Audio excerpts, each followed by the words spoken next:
चतुर सोमनाथ। सप्तगढ़ का राजकुमार स्वर्ण कुमार एक बार उद्यान में टहल रहा था। तब भौरों ने उसे काट खाया। राजा दंपति के बहुत साल तक कोई संतान ना हुई। आखिर बुढ़ापे में स्वर्ण कुमार पैदा हो गया था। इसलिए वे बड़े ही लाड़ प्यार से राजकुमार की देखभाल करते थे। उस वक्त राजकुमार की उम्र 8 साल की थी। पल भर के लिए वह राजा रानी की आंखों से ओझल हो जाता तो वे दोनों तड़प उठते थे। स्वर्ण कुमार उस दिन अपने माता पिता के साथ उद्यान में टहल रहा था। तभी काले भौरे ने उसे खाट खाया। वह पीड़ा के मारे रोने लगा।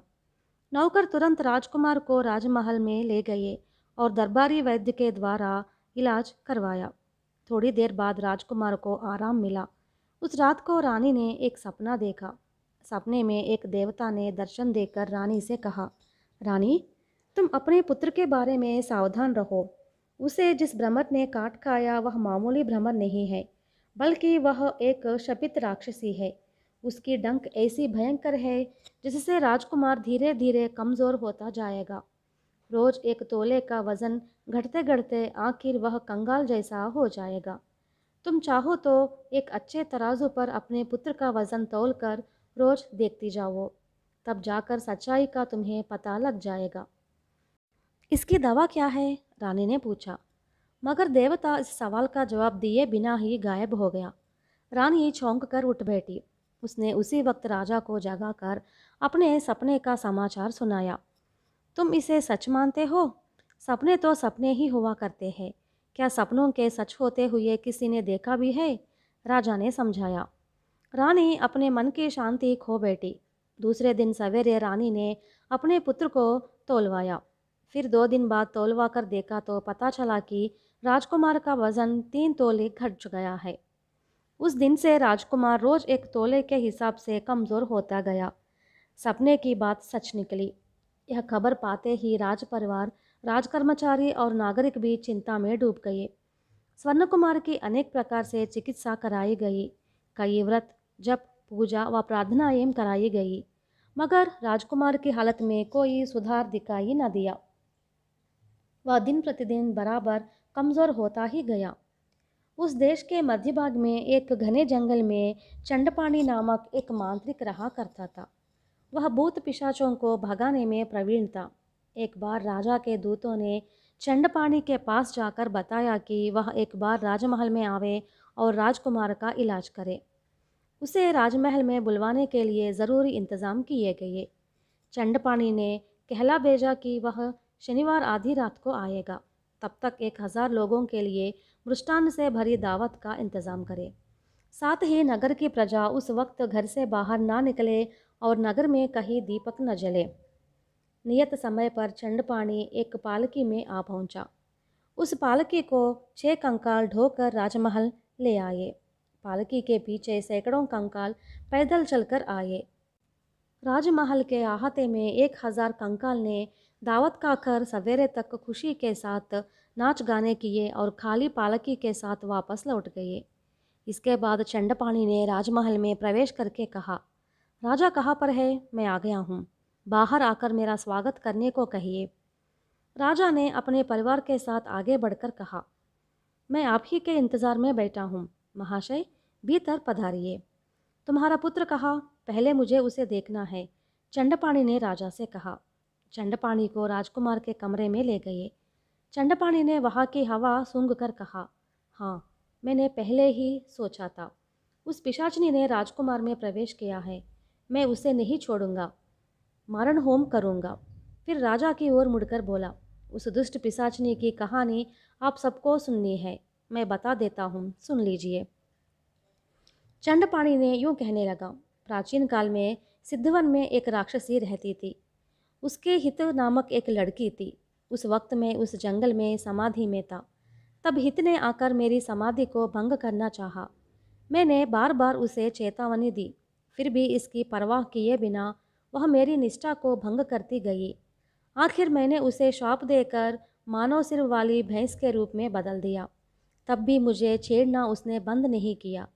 इस पर मैंने और गुस्से में आकर उसे काले भ्रमर के रूप में बदल दिया और इस देश में भगाया। उसकी दृष्टि बुद्धि नहीं गई। उसने राजकुमारी को ढक मारा। मगर उसने बहुत समय तक यह सजा भोगी।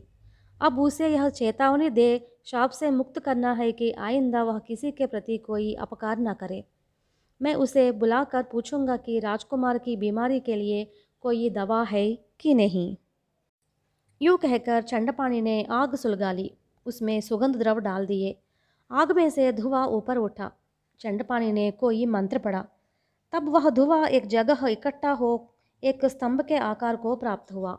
एक काला भ्रमर उसके भीतर उड़ता आया। चंडपाणी ने उससे पूछा, अरे दुष्ट, तुम अब तक अपनी दुर्बुद्धि को छोड़ न पाई। इस राजकुमार को तुमने ढंक मारा है। भ्रमर ने मनुष्य की बोली में कहा, महाशय क्षमा कीजिए, मैंने आपको यहाँ पर बुला भेजने के लिए राजकुमार को डंक मारा है। आप आ ही गए, इसलिए मैं राजकुमार का इलाज बता देती हूँ। अग्निगुल्म का रस रोज लोटा भर राजकुमार को पिला दे तो वह स्वस्थ हो जाएगा। महाशय, राजकुमार की बीमारी के स्वस्थ होते ही मुझे अपना पूर्व रूप दिलवा दीजिए। ऐसा ही करूँगा। राजकुमार के पूर्ण स्वस्थ हो जाने पर तुम शाप से मुक्त हो जाओगी, चंडपाणी ने बताया। इसके बाद भ्रमर चंडपाणी के पैरों पर बैठा और झंकार करते कहीं उड़ गया। चंडपाणी ने दरबारी वैद्य को बुलवाया और पूछा, तुम अग्निगुल्म को जानते हो ना?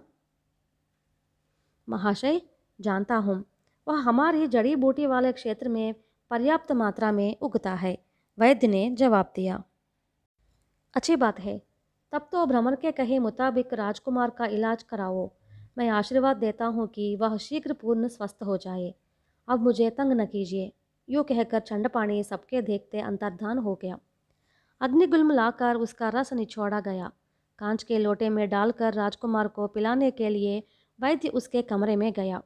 उसने वह लोटा राजकुमार के सामने रखकर कहा, राजकुमार, यह दवा पी लो, तुम्हारी बीमारी अच्छी हो जाएगी।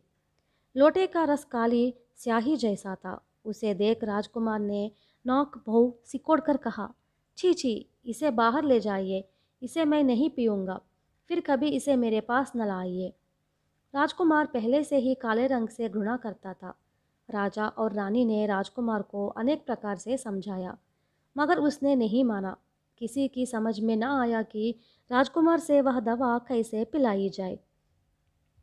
उसमें अगर कोई चीज़ मिलाकर रंग बदल दे तो शायद दवा का गुण बदल सकता है। इस बात का डर सबको सताने लगा। इस प्रकार 2 दिन बीत गए। राजकुमार का वजन 2 और तोले घट गया। राजदरबार में इस बात को लेकर 2 दिन तक चर्चा चली।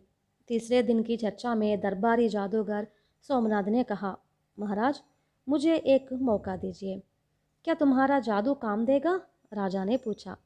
महाराज, आखिर प्रयत्न करने में नुकसान ही क्या है? सोमनाथ ने कहा। अच्छी बात है, कोशिश करके देखो। तुम्हारी कोशिश अगर सफल हुई तो तुम्हें अच्छा पुरस्कार दिया जाएगा, राजा ने कहा। मैं अभी अपनी कोशिश शुरू कर देता हूँ, सोमनाथ ने उत्तर दिया।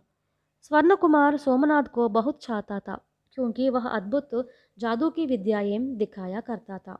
मगर सोमनाथ को भी कांच के लोटे में काला रस डालकर आते देख स्वर्ण कुमार बोला, सोमनाथ, क्या तुम भी वह कमबख्त दवा ले आए हो?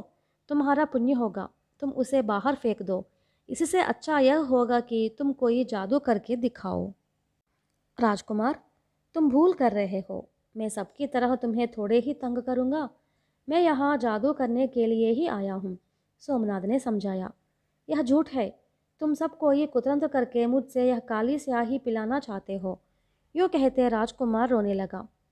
फिर तुम भूल कर रहे हो। तुम जिसे स्याही बताते हो वह स्याही नहीं। यह बात मैं तुम्हें अभी दिखा देता हूँ।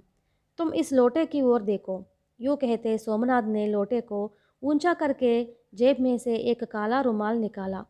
उसे लोटे पर ढक दिया। कोई मंत्र पढ़ते लोटे को सब ओर से पोंछ दिया। इस तरह थोड़ी देर तक करने के बाद उसने जेब रुमाल निकाला। राजकुमार ने आंखें विस्मित करके आश्चर्य के साथ देखा। लोटे में स्याही नहीं थी। सारी स्याही मिठाई जैसा हो गई थी। सोमनाथ ने वह मिठाई राजकुमार के हाथ दी। राजकुमार ने उसे खा लिया। देखते हो ना राजकुमार, दवा के काली होने पर भी तुमने जैसे सोचा वैसे घृणा करने लायक नहीं होती। वास्तव में वह मिठाई की बनी चीज़ है। मैं समझता हूँ कि तुम आइंदा काली दवा पीने से आपत्ति ना करोगे। सोमनाथ ने कहा।